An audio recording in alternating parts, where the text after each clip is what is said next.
नमस्कार। Cook with love को मैं पहले एक बाउल ले लिए, उसमें थोड़ा सा half teaspoon Dijon mustard use किए हैं, पिंच ऑफ सॉल्ट ऐड किया। देन मैंने 2 लेमन वेजेस का काट के रखा था, उसका जूस हमने उसमें डाल दिए हैं। बाद में हम उसमें हाफ टी स्पून से थोड़ा सा कम चिली फ्लेक्स लिए हैं, थोड़ा सा ब्लैक पेपर टच किए हैं उसमें, जो कि उसका मेन इंग्रेडिएंट्स है। उसमें hot and spicy marination half tea spoon से ज़्यादा हमने ऐड किया है। बाद में 3 टीस्पून ऑयल हमने ले लिए है, जो कि रिफाइन ऑयल है, और आप ऑलिव ऑयल भी यूज कर सकते हैं।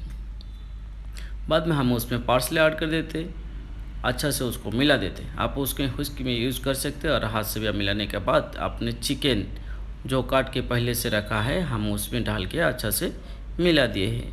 मिलाने के बाद हम उसको पकड़ के रखने के लिए वो बैटर सबको, तो हम उसमें थोड़ा सा एपी फ्लावर व मैदा ऐड किए हैं, और थोड़ा सा अंडा ऐड किया। अच्छा से हमने मिला दिया।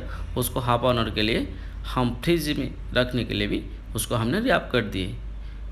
फिर आधा घंटे के बाद हमने निकाल दिए। निकलने के बाद आप देख सकते हैं वो कितना अच्छा लग रहा है। थोड़ा सा जूसी करके रखा, जो कि थोड़ा अच्छा लगेगा, थोड़ा चटपटा लगेगा। उसमें हमने फ्रेश ब्रेड क्रम्स लिया है, पैनको ब्रेड क्रम्स। आप उसमें ब्रेड क्रम्स भी ले सकते हैं।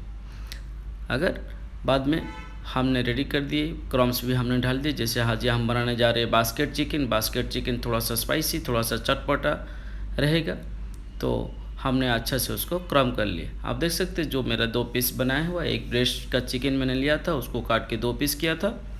करने के बाद उसको से हम अच्छा से क्रम कर लिए है। अभी हम फ्राई के लिए भी रेडी कर दिए हैं। जो मेरा फायर का टेम्परेचर 180 डिग्री में, आप देख सकते हो कितना अच्छा भी अभी लग रहा है। कोटिंग हर तरफ से लग गया है ब्रेड क्रम्स।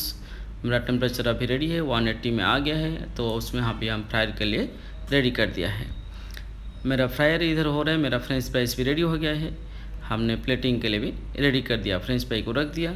आप देखिए कितना अच्छा लग रहा है। जब गोल्डन कलर होगा आप उसमें निकल देते हैं, निकल के ऐसे प्लेटिंग कर देते हैं। देखिए कितना अच्छा लग रहा है। मैं हार्ट शेप का दे दिया है, अगर आपको जैसे चाहिए उसे आपने रख सकते हैं। अगर मेरा वीडियो लगा आप सब्सक्राइब कीजिए।